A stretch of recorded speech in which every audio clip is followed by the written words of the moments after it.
ছোট ছেলেটা কোথায়? ছেলে খুঁজতে খুঁজতে দেখে যে খাটের নিচে আত্মরক্ষার জন্য পলাইছিল। আমি যেন পরিত্রাণ পাই, আত্মরক্ষার জন্য খাটের নিচে চলে গেছে, তাতেও রক্ষা পায় নাই, ও জায়গাতে শেষ করে দিচ্ছে ওকে। 1টা 1:30টা বা 2টা এমন হবে, ঘড়িটা দেখি নাই তো, এমন হবে এমনি কুশল বিনিময় করলো, কেমন আছিস, কি দিয়ে রান্না করছিস, 1:30টা 2টার দিকে। না, রাত। তখন এরা পড়াশোনা করতেছে, আমার ভাগ্নিও পড়াশোনা করে, এই রাতেই কথা হয় বেশি ওদের সঙ্গে। পরে তো আর কথা হয় নাই। এখন আজকে আমি 9:30টার দিকে ফোন দিচ্ছি, ওরা প্রাইভেট করতেছিল, আমি এই রুমে ফোন দিচ্ছি আর এক রুমে, তো ফোন যায় না, ফোন বন্ধ। আমার ভাগ্নিরও ফোন বন্ধ, আমার বড় বোনের ফোন বন্ধ, দুলা ভাইয়ের, আমার ছোট্ট একটা ভাগনা প্রিয়ম ক্লাস 5 এ পড়ে জেলা স্কুলে, ওরও ফোন, বাটন একটা ফোন দেয়, স্কুলে যাওয়া আসা করে, ওরও ফোন বন্ধ। আমার মনটা কেমন করলো, কি রে ফোন কত, 4টা ফোনে বন্ধ থাকে, সবার চার্জ নাই। কবে সেটা মনে হয়? আজকে কেন? আমি কালকে আর ফোন দেইনি, পরশুদিন কথা হয়েছে, কালকে দিনের বেলা রাতেও ফোন দেইনি। আজকে সন্ধ্যা 9:45 হঠাৎ, হ্যাঁ, কথা কথা বলি একটু, তো ফোন ঢোকে না, তখন তো জামাইবাবু আসলো, আর অফিস থেকে আসার পর আমি বললাম যে আচ্ছা ফোনটা কেন, দিদি জামাইবাবুকে ফোন দিচ্ছি, 4 জনেরই ফোন বন্ধ কেন, ফোন ধরে না, সবার চার্জ নাই, তা কিছু না, ওটা এমনি হয়তো বন্ধ করে রাখছে। তারপরে আমি কিছুক্ষণ বসে আছি, চিন্তা করতেছি, আবার দিচ্ছি, মনটা খারাপ লাগতেছিল যে না, এমন কোনোদিন হয় না, ফোন অমন বন্ধ থাকে না সবার। তারপরে ফোন আমি আবার আমার হাজবেন্ডকে বললাম চলো আমি যাব, আমার দিদির কাছে যাব, দিদির বাসায় গিয়ে শুনি দেখি কি হয়েছে, কেন ফোন বন্ধ, চলো যাই। তারপরে আসলাম, আসার পর কলিং বেল চাপি, কলিং, কারেন্ট নাই, আবার কারেন্ট সবার আছে, এদের বাসায় নেই। তখন অনেক জোরে জোরে প্রিয়ম প্রিয়ম জামাইবু দিদি আগামী করে চিৎকার করতেছি, কেউ সারা শব্দ যখন নাই, তো মনটা তো কেমন জানি করে উঠলো, কেন রে, তাহলে ফোনও বন্ধ, তাহলে কিছু একটা ঘটছে নাকি। তারপরে যে এই বাসায় দেবুদাকে নক করলাম গেটে, কে বললো, আমি বললাম যে আচ্ছা আপনার পাশের বাসার যে আমার দিদি জামাইবুদের সারা শব্দ নেই, আপনারা কিছু জানেন নাকি, কেন জানি কোনো ফোনও বন্ধ, না তো। তো আমি বললাম আপনার গেটটা একটু খুলে দেন তো, এখানে ছোট একটা প্রাচীর আছে, টপকায়ে যাওয়া যায় ওদের সাথে, বাসার সাথে। তো খুলে দিল, আমি টপকায়ে গেলাম। তারপরে আমি ওই প্রাচীর টপকায়ে ওই আমার দুলা ভাইয়ের নিচতলা তো এখনো করে নাই, ওই পাশে ফাঁকা আছে, জানালা দিয়ে আবার প্রাচীরের উপর উঠছি, উঠে প্রাচীর টপকায় আবার ওই পাশে আর একটা বিল্ডিং আছে, ওই ছাদে উঠছি। আবার আমার চিৎকার শুনে প্রতিবেশী কয়েকজন আসছে, আসার পর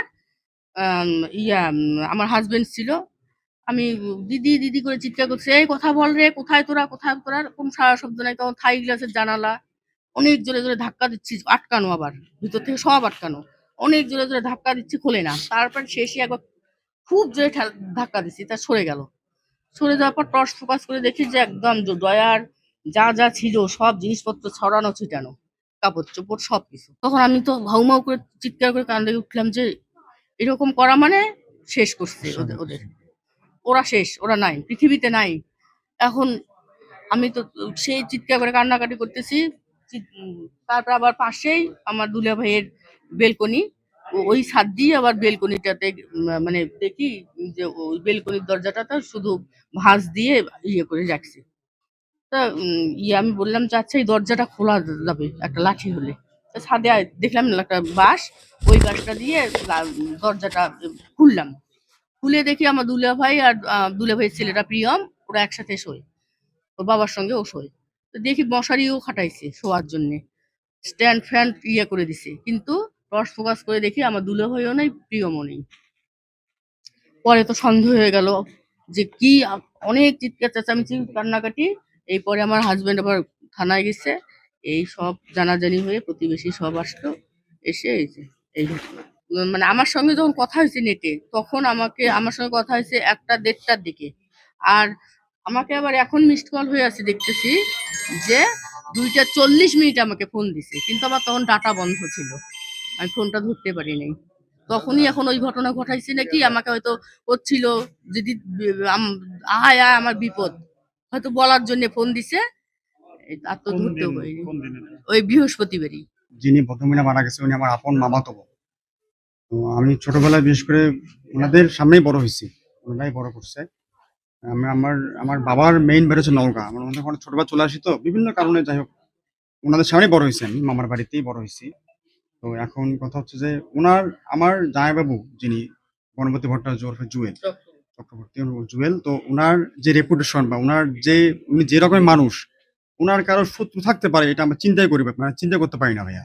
এটা মেইন কথা। মানে কেউ শত্রু থাকতে পারে চিন্তা করে ওনাকে রংপুরের বিশেষ করে সুধী সমাজ সবাই চেনে ওনাকে, ভালো মানুষ হিসেবে সবাই চেনে। আমি যতটুকু জানি কি বলবো ভাইয়া, এই যে নৃশংস হত্যাকাণ্ড ওনাদের স্বামীর সাথে হয়েছে ভাই, এটার আমি আসলে বলার নাই। মানে আমি সর্বোচ্চ শাস্তি দাবি করি ভাই, সর্বোচ্চ শাস্তি, যে শাস্তি দেখলে পুরো বাংলাদেশ যেন জানতে পারে যে এরকম নৃশংস ঘটনা ঘটানোর আগে যেন 10 বার ভাবে সে অপরাধীটা, 100 বার ভাবে। পুরো পরিবারটা ভাই, একটা মানুষ তো মানে বাঁচা নাই, পুরো পরিবারটা নৃশংস হত্যা করছে। আমি আমার লাশ এখন দেখতে পাইনি, আমি কেবলই আসলাম বাড়ি থেকে। আমার সঙ্গে আমার আমার ফ্রেন্ড, আমার বড় ভাই সবাই আসছে, আমরা একসঙ্গে আসছি মোটরসাইকেলে করে সিন্ধুমতি থেকে, লামের সদর সিন্ধুমতি। তো আমি আসতে অনেক মুখ আমার বড় ভাই বলতেছে ভাই প্লিজ একটু শান্ত হ। মানে আমি কেবল আসলাম, আমি এই বাসায় কখনো আসিও নাই, আমার মানে সুযোগ হয়নি, আমি ফ্রেন্ডেতে ছিলাম। এখন আশেপাশে গন্ধ, এখন যে বলো যে গ্লাস গুলো হচ্ছে ইয়ার গ্লাস, মানে না, আপনার হচ্ছে ছাদে ছিল জামাইবাবুর লাশ। তাই নাকি? জামাইবাবুর লাশ এখন ওই ছাদে। পাশে কোনো ছাদ আছে কিনা আমি তো জানি না আসলে। আমি কিন্তু এই বাসায় কখনো আসতে সুযোগ হয়নি আমার। আমি যখন বাইরে ছিলাম, ফেনীতে ছিলাম, আমি রিসেন্ট আসছি বাড়িতে। ওনার হচ্ছে ভাইরা সম্পর্কে, জুয়েল চক্রবর্তীর ভাইরা, ছোট ভাইরা আর কি। পুলিশ আসার পরে দেখলাম, তখন এসে দেখলাম সব এলোমেলো, তখনও লাশ দেখা যায়নি। পুলিশ তারপর উপরে আস্তে আস্তে উঠে ছাদের দিকে যখন যায়, তখন যায় দেখে, তখন লাশ দেখতে পায়।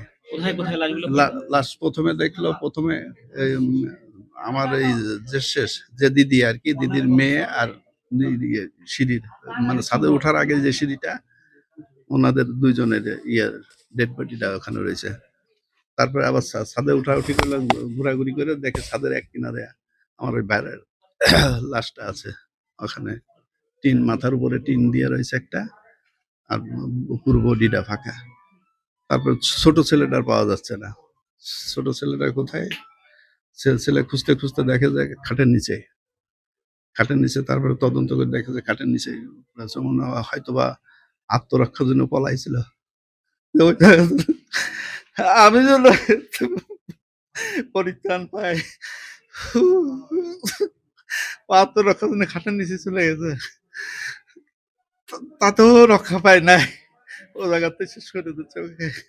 না, সেটা একটু গন্ধ ছড়া দেখতে পারতো, সেটাই আর কি। আমার তো সেইটা মনে হয় যে তারা কি সারা সকালেও কি তারা কি ছাদে ওঠে নাই, দেখে নাই, একটু লক্ষ্য করে নাই? 3 দিন হ্যাঁ, সেটাই। এটা তো আসলে কি বলবো, বলার কিছু নাই। পুরো পরিবারটাকে ভ্যানিশ করে দিচ্ছে। কয় মাস এখন তো পাইছে? এটা তো বেশি না, এখন সে পাইছে কিনা এটাও আমারও আমি বিস্তারিত না জানা কি নাম জানা। কোনো শব্দ ইয়ে হলে এগুলো তো ভিতরে থাকলে কিছু বোঝা যায় না, দরজা লাগানো থাকে। আর আমরা পাইনি না সেরকম, মানে ছাদেও যান না নাকি? না ছাদে যাই, ছাদে আমি তো রেগুলারে যাই। আজকেও যেমন 10:30টার দিকে পানি দিলাম গাছে। আর গন্ধ বলতে ওই আমাদেরও কিছু ময়লা নিচে রাখা হয়, এই যে মানে ঘরকন্না যে ময়লা, আজকে নিয়ে গেল অনেকগুলো, কয়েকদিনের ছিল। তো ওরও একটু মাঝে মাঝে গন্ধ লাগে। আর এইরকম গন্ধ এটা তো আমরা কল্পনাও করিনি যে এরকম ঘটনা, হৃদয় বিদারক ঘটনা ঘটবে। আর এই লোকটাকে আমি আগে থেকে চিনতাম। আমি যখন ছাত্র, ওরা যখন ছাত্র, আমার এক ছোট ভাইয়ের সঙ্গে ওরা একসঙ্গে পড়তো। এটা আমার ভাড়া বাসা। এটা ওই আমার সম্পর্কে এক রিলেটিভ কাকা, ওনার বাসা। ওনার নাম বিনয় কৃষ্ণ মণ্ডল, ওনার ছেলের নাম দেবু। আমি নন গভর্নমেন্ট কলেজে অ্যাসিস্ট্যান্ট প্রফেসর হিসেবে গত 30শে নভেম্বর 2024-এ অবসরে গেছি। আমি উলিপুর মহিলা ডিগ্রি কলেজে ছিলাম। পিআরএল এর টাকা উঠেছে কিনা এটা জানি না, তবে গত সম্ভবত ডিসেম্বরের ওদিকে আমার সঙ্গে একদিন কথা হলো ওই রাস্তাটাতে। তো তাতে বললে যে আমি পিআরএল এ যাচ্ছি। না, ওনারা বরাবরে ওই এক সময় বের হয়ে যায়, ছাদেও তেমন ওঠে না।